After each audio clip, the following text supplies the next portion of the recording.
Very good evening, friends. Meeting in the session of Roberts' philosophy, and we are discussing the chapter number from Roberts, that is vital force as expressed in functions, that is in the state of health, in the state of disease, in the state of recovery, and in the state of cure. In first lecture of this chapter, we have discussed the vital force and its role in health and disease. Yesterday, we have discussed its role in the state of recovery and some part about the cure. So, whenever the recovery has to happen by the vital force itself, in specifically in acute diseases, it follows the Hering's law of direction of cure. But it takes rather long period. You cannot wait for such a long distance to recover itself. And that's why it is necessary to assist the vital force. If you want to assist the vital force, only one principle which can assist the vital force in the process of recovery is to give the stimulum in a right potency. And that stimulum will stimulate all those things and brings the recovery fast. And that is what is called as a cure.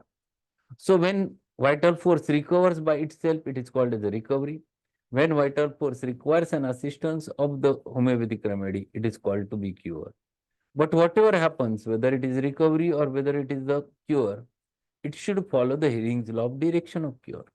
That is, the cure must take place from above downwards, from within outwards, from center to periphery, from the organs of greater importance to the organs of lesser importance, and in the reverse order of its appearance of symptoms. And he has given one example regarding it. Now, we were on page number 45, the paragraph number 3, where he illustrates it more nicely and giving a simple example of how rheumatic fever or rheumatoid arthritis affect the joints and produces its feature.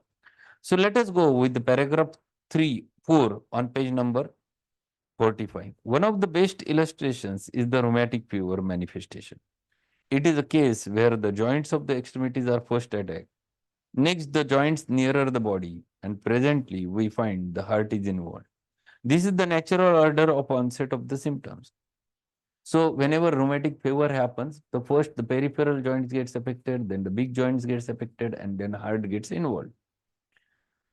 Now, if we relieve the symptoms appearing in the extremities, are we approaching a cure? Consider the vital organs that are in danger if they are not already attacked, but under the exhibition of carefully selected homeopathic remedy. The more important organs are the first to be freed, being the last organs to be attacked, and gradually the manifestations recede to the extremities, the first to be attacked. So this he has given a very nice example. So in case of rheumatism, last point is an involvement of the heart. But involvement of the heart is the very vital organ. Being a vital organ, it should recover first. It should follow the Henning's law of direction of cure.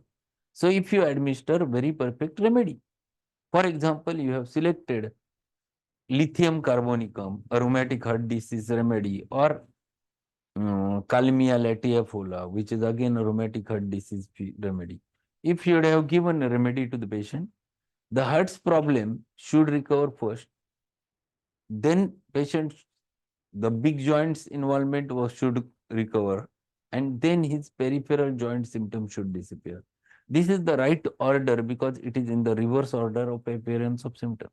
If this is so, the patient will survive forever without any problem. But if it is not followed, the patient will enter into danger.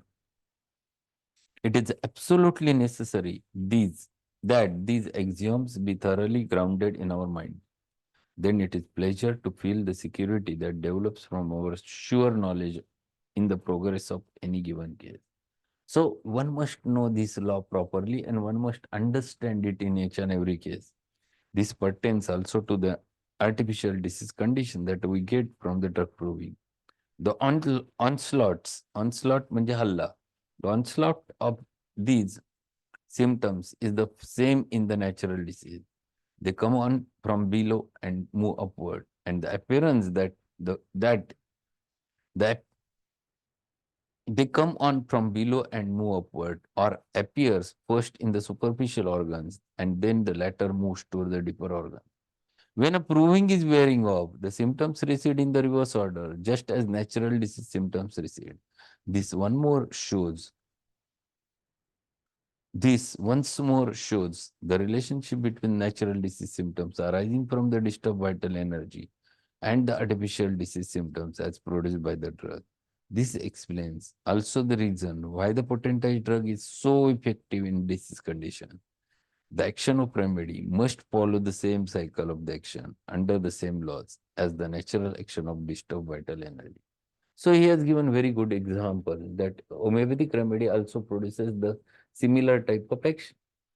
Whenever you are doing the proving, first the periphery gets affected and then it involves the vital organ symptoms.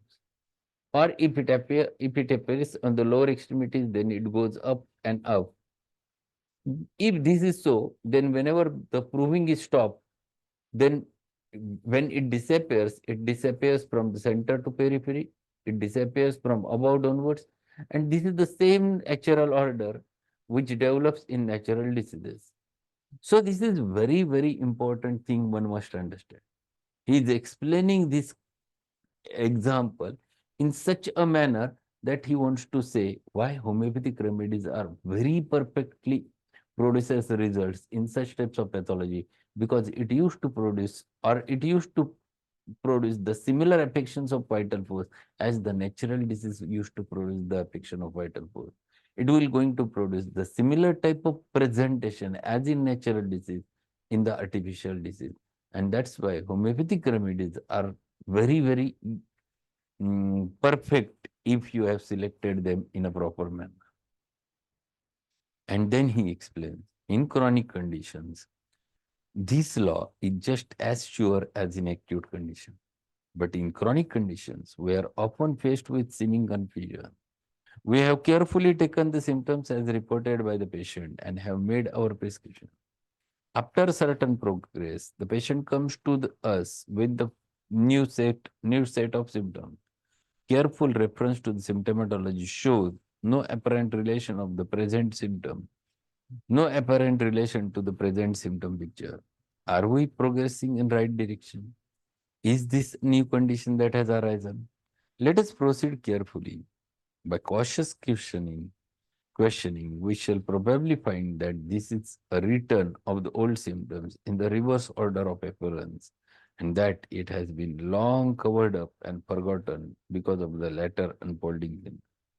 Then, as the latter symptoms have disappeared, this older group has come to the surface. Now we may know that we are proceeding in a proper direction.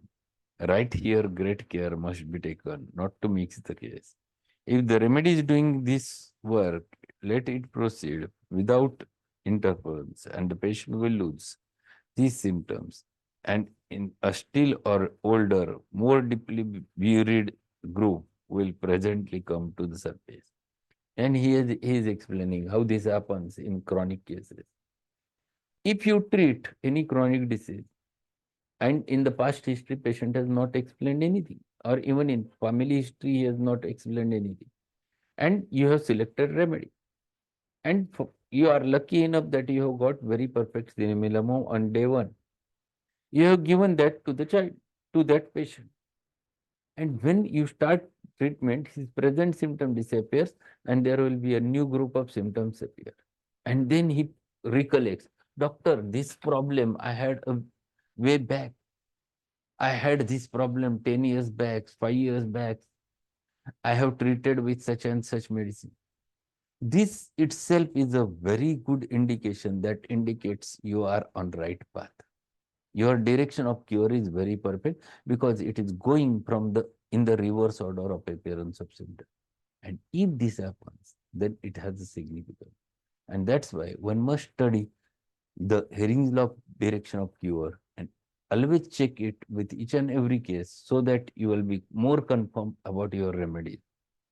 And lastly, to conclude the chapter, what he says, the necessity of constant study of philosophy that underlies homeopathy becomes more and more apparent if we would masters of our work and not only study but a certain degree of patience to wait the course of events. So what is explaining, whenever you are learning homeopathy and homeopathic philosophy, you must learn this approach. You must learn and follow this specific thing which will guide you towards the towards the things. This is very, very essential. Then you can find it out how much to wait, how much to go ahead, what to do and what not to do. Patience always gives you certain things, and if you are watchful, careful, you will going to get all